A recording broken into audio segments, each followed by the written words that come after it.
Sunday को अमेरिकी president Donald Trump एक स्टेटमेंट देते हैं और वो कहते हैं कि वेंसडे तक यानी कि परसों ईरान पर वो कहर बरसाएंगे।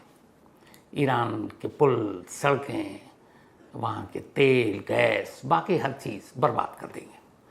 और उन्होंने ईरान को लेकर एक बहुत ही आपत्तिजनक शब्द का भी इस्तेमाल किया, जिसको लेकर वर्ल्ड लीडर्स और बाकी तमाम लोग ट्रंप की बुराई कर रहे हैं।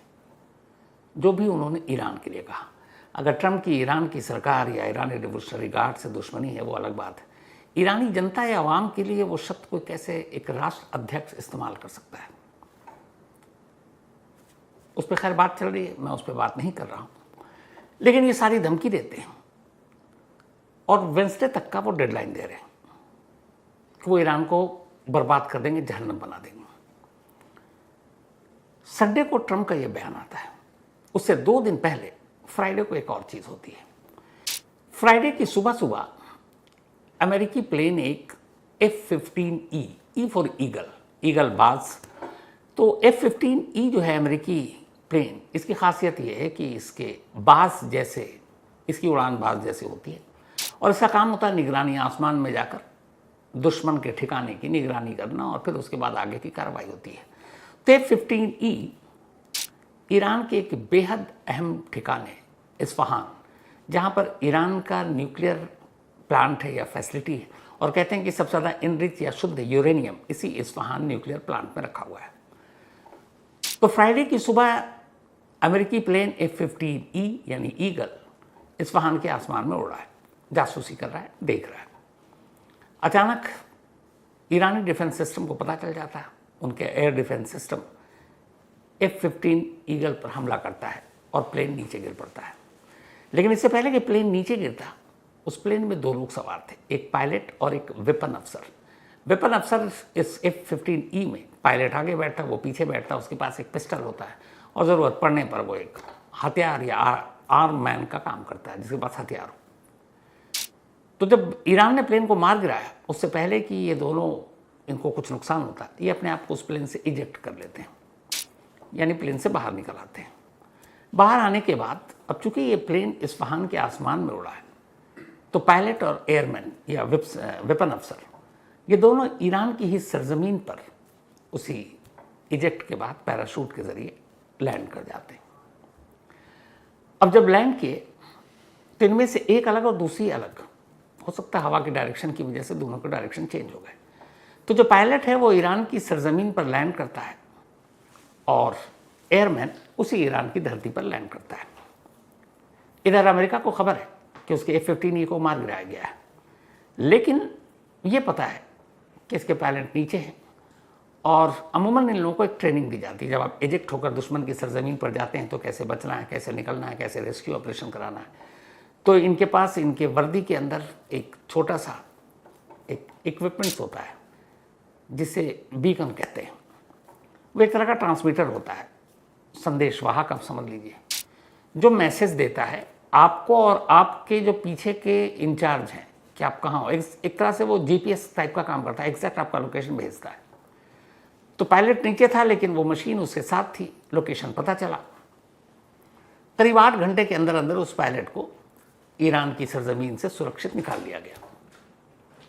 अब ईरान की ज़मीन से सुरक्षित निकाल लिया गया, लेकिन अब जो दूसरा है वेपन अफसर उसी प्लेन में F-15E में सवार, उसकी कोई खबर नहीं है।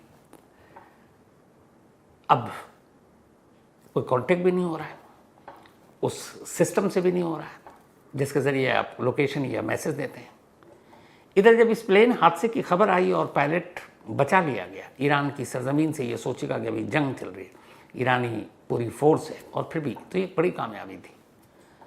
तो डोनाल्ड ट्रंप को भी ये जानकारी मिलती है। डोनाल्ड ट्रंप इसके बाद एक स्टेटमेंट जारी करते हैं, लेकिन वो स्टेटमेंट पब्लिक करते तभी इसी दौरान जो दूसरा बंदा था उस प्लेन में, उसके उस बीकन मशीन ने सिग्नल भेजा उनके बॉसेस को, जो उनके कमांडर्स हैं, और उससे ये पता चल गया कि वो वेपन अफसर जिंदा है।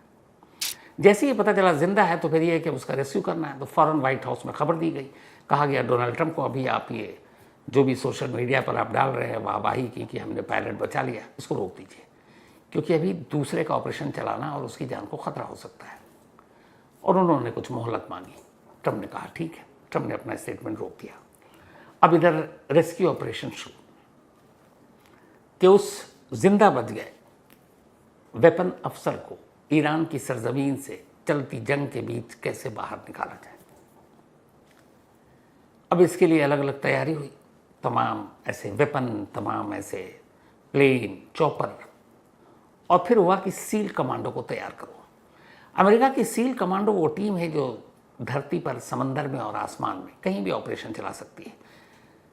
1980 में जब ईरान में इस्लामिक क्रांति आई 1979 में, तो उसी दौरान में 1980 के आसपास तेहरान में मौजूद यूएस एम्बेसी को बंधक बना लिया गया था, वहाँ के बहुत सारे लोगों को ईरान ने। तब ये था कि उनको निकाला जाए वहाँ से। तब एक टीम भेजी गई कि ईरान के अंदर उस एम्बेसी से उनको निकाला जाए, लेकिन वो ऑपरेशन नाकामयाब रहा। उनका चॉपर क्रैश कर गया, 8 अमेरिकी सैनिकों की मौत हुई, और फिर खैर बाद में उन बंधकों को शर्तों के साथ रिहा किया गया था। लेकिन अमेरिका का ये एक नाकाम ऑपरेशन था, और इसी नाकाम ऑपरेशन के बाद अमेरिका ने ये सोचा कि अगर हमारे सैनिक या हमारे लोग किसी जंग में, ऐसे हालात में कभी दुश्मन के हाथ लग जाए तो उन्हें कैसे निकाला जाए। तब सील 6 एक टीम बनाई गई, जिसका काम ही है कि ऐसे माहौल में जाकर उस देश में, उस सरजमीन पर ऑपरेशन चलाओ और उसको बाहिफाजत वहाँ से जिंदा निकाल कर ले जाओ। 2011 में ओसामा बिन लादेन को एबटाबाद से इसी सील 6 कमांडो ने निकाला था। सोमालिया में एक अमेरिकी सैनिक को कब्जा कर लिया था वहाँ के समुद्री लुटेरों ने, उसके लिए भी वहाँ ज़मीन पर ऑपरेशन चलाकर उन्होंने उसे वापस निकाल लिया था। ऐसे कई ऑपरेशन किए। तो अब जब पता चला कि तेहरान के इस्फहान में ये F-15 ईगल का दूसरा स्टाफ, फायरमैन या आर्ममैन, वो जिंदा है, मैसेज आ चुका है, तो उसे निकालना है। सील 6 की टीम को तैयार किया गया। उसके बाद मीटिंग हुई कि उस जगह पे इस्फहान में भेजा जाए और उसको रेस्क्यू किया जाए। अब इधर ईरान को भी पता है कि उसने इस प्लेन को मार गिराया, और ईरान को ये भी पता है कि दोनों इजेक्ट होकर बाहर निकल आए, यानी उनकी मौत नहीं हुई, वो हैं। और ये भी पता है कि इस्फहान जैसे अंदर तक वो घुस आई थी प्लेन, तो इसका मतलब है कि वो ईरानी सरहद में ही, और इसी जगह पर कहीं वो पैराशूट के जरिए नीचे आए। ईरानी रिवोल्यूशनरी गार्ड और बाकी की टीम सर्च ऑपरेशन में लग गई। पायलट निकल गया, अब दूसरा उन्हें पता है। अब यहाँ 2 चीज़ें हैं। अगर अमेरिकी एयरफोर्स का एक बंदा उनके हाथ लग जाता है तो ईरान के लिए बड़ी कामयाबी है।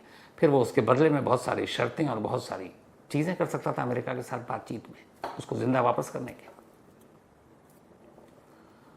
उधर अमेरिका के लिए था कि एक सैनिक को जिंदा लाओ, वरना देश की जनता के सामने क्या जवाब देंगे। ट्रम्प की इज्जत भी दांव पर है। तो अब दोनों देश के लिए ये एक शख्स, एक वेपन अफसर बेहद कीमती हो गया अचानक।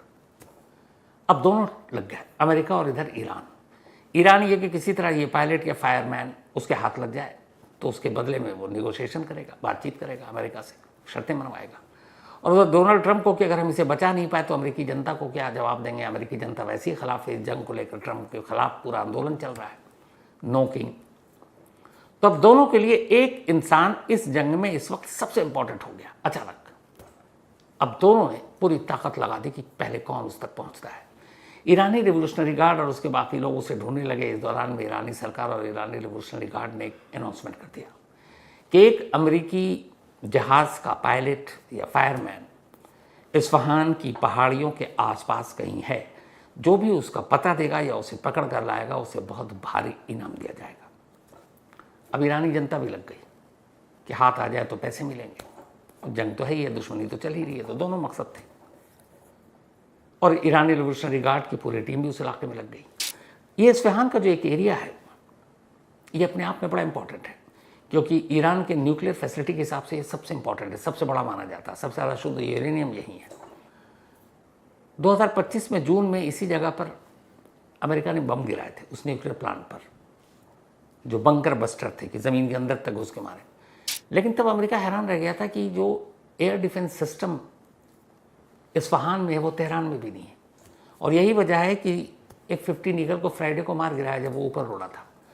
तो इससे ये पता चलता है अमेरिका को इस्फहान को लेकर तेहरान और ईरान बहुत ज़्यादा संवेदनशील है, मतलब यहाँ कुछ है। और एयर डिफेंस सिस्टम भी यहाँ की मजबूत है। तो अब दोनों तरफ से शुरू हो गए। लेकिन इसी इस्फहान में एक छोटी सी आबादी है जो एक विद्रोह टाइप से, विद्रोही, अमेरिका उसको पैसा देता है, मदद करता है और वो अमेरिका के लिए भी काम करते हैं। तो अब उस को पायलट या फायरमैन को ईरान की सरजमीन से हिफाजत से निकालना है, इसका ऑपरेशन अमेरिका शुरू कर चुका है। इधर CIA इसमें घुस गई। अब CIA ने ध्यान भटाना शुरू किया कि ईरानी फोर्स, ईरानी रिवोल्यूशनरी गार्ड उसी इस पहाड़ी के इर्द गिर्द है। उधर वो जो कर्नल रैंक का बंदा है जो प्लेन से नीचे एजेक्ट होकर आया ईरान की सरजमीन पर, जिसके लिए दो देश सबसे जान लगाए गए हैं उसको कब्जे में अपने लेने के लिए, वो ईरानी रिवोल्यूशनरी गार्ड वहाँ की फोर्स वहाँ के लोगों से बचने के लिए अब धीरे धीरे वहाँ की पहाड़ियों की तरफ मूव करता है। और वो ऐसी जगह पर पहुँचने की कोशिश करता है जहाँ हाइट हो। उससे दो फायदा होगा, एक दुश्मन पर नज़र रख सकता है जो भी करीब आ रहा है, और दूसरा जो उसके पास वो सिस्टम था मैसेज वाला, वो क्लियर मैसेज अमेरिका के उसके कमांडर तक पहुँचे और हाइट पर होने की वजह से उससे वहाँ का रेस्क्यू भी ईजिली हो जाए। तो वो अब समुद्री तल से करीब 7000 मीटर ऊपर पहाड़ी पर पहुँच गया। वक्त बीत रहा है। इधर ईरानी रिवोल्यूशनरी गार्ड को भी डाउट है कि इसी पहाड़ी के इर्द गिर्द हो सकता है, वो उसी तरफ जा रहे हैं। उधर ऑपरेशन की तैयारी शुरू हो गई। अब ये हुआ कि SEAL 6 और बाकी कमांडो जो उनके बेस्ट टीम थी उनको तैयार किया गया। 2 C-130 प्लेन इसको तैयार किया गया जो 4 प्रोपेलर का होता है, जिसमें 4 पंखे होते हैं, और इसमें 120 कमांडो एक में बैठ सकते हैं। तो 2 के हिसाब से अगर आप देखें तो 240 कमांडो करीब। इसके अलावा ब्लैक हॉक हेलीकॉप्टर तैयार किया गया। इसमें 10 से 15 लोग बैठते हैं। तो अगर मान लीजिए 10 भी बैठते हैं तो एक ब्लैक हॉक हेलीकॉप्टर और 2 C-130 प्लेन, 120, 120, 240 और 10, 250 कमांडो और US ट्रूप्स के लोग इन 3 चीज़ों में बैठते हैं, इस्फहान की तरफ उड़ान भरते हैं। इसी इस्फहान में दूरी पर एक ईरान का पुराना एयरपोर्ट था जो ख़राब हो चुका। तो अब ये हुआ कि ज़मीन पर उतरकर ऑपरेशन करना है, फिर उड़ाना भी है, ले भी जाना है, तो क्या करें। तो ये था कि इन ट्रूप्स को भेजा जाए और एक टेम्परेरी एयरपोर्ट बनाया जाए, रनवे पट्टी, ज़्यादा टाइम नहीं लगेगा, और फिर उसी पे ये लैंड करेंगे, उसी पर लेके भागेंगे। उधर CIA इस काम में लग गई कि हम ईरानी रिवोल्यूशनरी गार्ड को उलझाते हैं। उन्होंने ये अफवाह फैला दी कि वो जो अमेरिकी प्लेन गिरा था उसके पायलट को तो पहले ही वो बचा कर ले गए, और दूसरा जो है उसको भी अमेरिकी ट्रूप्स को मिल गए हैं और सड़क के रास्ते लेकर जा रहे हैं, ताकि ईरानी रिवोल्यूशनरी गार्ड का ध्यान उस पहाड़ी से हटकर उन रास्तों पे चले जाए जहाँ से ईरान की सरहद से आप बाहर जा सकते हैं। अब इधर ईरानी रिवोल्यूशनरी गार्ड को लगा, तो उन्हें लगा कि हो सकता है सड़क के रास्ते ले जा रहे हैं। तो जो मेन रास्ता था इस्फहान से निकलकर सबसे नज़दीकी ईरानी बॉर्डर तक, खुद ईरानी रिवोल्यूशनरी गार्ड ने उन सड़कों और पुलों पर बमबारी कर दी, ताकि रास्ता ही नहीं हो तो वो लेकर ना जा सके, क्योंकि किसी भी कीमत पर वो कैदी चाहिए था। इधर पहाड़ की तरफ भी सर्च ऑपरेशन जारी है। रिवोल्यूशनरी गार्ड धीरे धीरे पहाड़ की तरफ, उधर वो कर्नल जो अमेरिकी सैनिक, वो कभी गुफा में, कभी ऊपर, कभी नेटवर्क आने के दौरान, और वो अपने पास जो उसके पास मशीन थी उससे वो बार बार मैसेज भी नहीं भेज सकता। ये सब ट्रेनिंग का पार्ट था, उसमें आप सिर्फ बड़े कम संदेश भेजते ताकि आपका वो जो है फ्रीक्वेंसी उसको दुश्मन ना पकड़ ले। एक तो कम यूज़ करना है और कहाँ कहाँ यूज़ करना, उसमें ये भी था कि आसपास के नॉइज़ जो है वो एम्बियंस भी कैप्चर कर लेता है। अब जब पहला मैसेज मिला इनको तो ये पता चला कि हाँ जिंदा है, लेकिन अभी भी कंफर्म नहीं हो सकता है वो दुश्मन के कब्जे में आ गया हो, ईरान रिवोल्यूशनरी गार्ड ने पकड़ लिया हो और वो उसके नाम पर मैसेज भेज रहे हैं। अब ये कंफर्म करना था। तब उसको कंफर्म करने के लिए कुछ कोड थे, उन कोड को फिर मैसेज भेजा गया। फिर जब वो आया तो पता चला नहीं ये वही है, उन्हीं का कर्नल है। फिर ये आया कि और भी कहीं लोग तो नहीं है, तो फिर वो कंफर्म किया गया उसके ज़रिए कि आसपास के एम्बियंस को पकड़ा गया कि नहीं वो अभी तक अकेला है। जब ये सारे क्रॉस चेक कर लिए तब ये हुआ कि अब रेस्क्यू ऑपरेशन शुरू करते हैं। तो ये था कि अब रात को करेंगे, उस वक्त दिन है, क्योंकि दिन के उजाले में टेम्परेरी रनवे बनाना, अपने प्लेन को उतारना, कमांडो को उतारना और फिर ले जाना रिस्की था। अब रात का इंतज़ार करने लगे। इसके बाद उससे पहले एक और चॉपर भेजा इन्होंने। इत्तेफाक से इस्फहान में जब अमेरिकी वो चॉपर पहुंचा, ईरान ने उसे ही मार गिराया। तो अब तक 2 F-15 ईगल और एक चॉपर गिरा चुका है इस्फहान में ईरान। अब इसके बाद देर रात को ऑपरेशन शुरू होता है। मैसेज वहाँ तक पहुँच चुका था। 2 C-130 प्लेन, एक ब्लैक हॉक हेलीकॉप्टर में करीब 250 के करीब कमांडो और जो ट्रूप्स हैं वो वहाँ पहुँचते हैं। ये वहाँ उतरने के बाद उस पहाड़ी के इर्द गिर्द मशीन गनों से गोलियां चलानी शुरू कर देते हैं, ताकि अगर कोई ईरानी फोर्स के लोग पहाड़ी की तरफ उस टारगेट के करीब जा रहे हैं तो वो वहीं रुक जाए। उधर ड्रोन के ज़रिए मिसाइलें भी दागे जा रही हैं ताकि उस इतने एरिया में कोई करीब ना जाए और ये लोग उसको निकाल सकें। फिर आसपास में कुछ जगहों पर जो बस्तियाँ थी वहाँ आग भी लगा दी। तो ये सारा ध्यान बटाया और उधर उसके पास मैसेज जा रहा था और फिर आखिरकार उन्होंने उसको अपने कब्जे में लिया बाहिफाजत। ये एक बड़ी जीत थी अमेरिका की। और फिर उसे लेकर नीचे आए चॉपर में। उधर जो 2 C-130 प्लेन टेम्परेरी रनवे पर था, अब उसको लेकर उड़ना था। लेकिन जो रिपोर्ट आई वो ये कि वो थोड़ा सा रेगिस्तानी एरिया है। जब वो उड़ा है और टेम्परेरी रनवे था तो उसमें धूल मिट्टी फंस गया उसके नोज पे और बाकी मशीनों पे, तो वो उड़ ही नहीं पाया। अब क्या करें? तो चॉपर में उस फायरमैन या फिर वेपन अफसर को तो निकाल कर बहिफाजत अमेरिका ले गया। अब इधर ये था कि इन C-30 प्लेन का क्या करूं जो उड़ नहीं रहा है। एक एक प्लेन $100 मिलियन की कीमत थी। तो ये हुआ कि अब ये उड़ने लायक नहीं है, इसको यहीं डिस्ट्रॉय कर दो। तो अमेरिका ने उसी जगह पर दोनों C-31 प्लेन को बर्बाद कर दिया ताकि ये ईरान के हाथ न लगे और ईरान इसका यूज़ उन्हीं के खिलाफ ना करना शुरू कर दे। और इसके बाद उसको रेस्क्यू करके वहाँ से सीधे नज़दीकी अमेरिकी बेस कुवैत तक ले गए।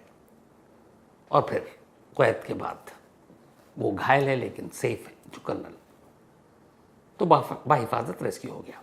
अब इस रेस्क्यू ऑपरेशन को लेकर नेतन्याहू ने भी तारीफ़ की और ये कहा जाता है कि अमेरिकी इतिहास का ये एक बहुत बड़ा ऑपरेशन था जब किसी अमेरिकी सैनिक को इस तरीके से 2 दिन के अंदर अंदर और इतनी जंग के बीच में निकालना एक बहुत बड़ा ऑपरेशन है, इसकी बहुत बड़ी कामयाबी है।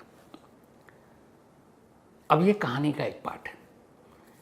जब ये बात आई कि अमेरिका ने अपने एक मैन को इस्फहान की पहाड़ियों से सुरक्षित एक बड़ा ऑपरेशन करके निकाल लिया, तो फिर ईरान का जवाब आया। ईरान ने कहा कि ये सब अमेरिका का एक प्रोपेगेंडा है, असल में हमने उनके प्लेन को नुकसान पहुंचाया और 3-4 प्लेन तो गिरा ही दिया, तो ये झूठ बोल रहे हैं। तो फिर क्या वो वहाँ फंसा ही नहीं था? उसकी सच्चाई क्या थी? और ये सब कुछ क्यों?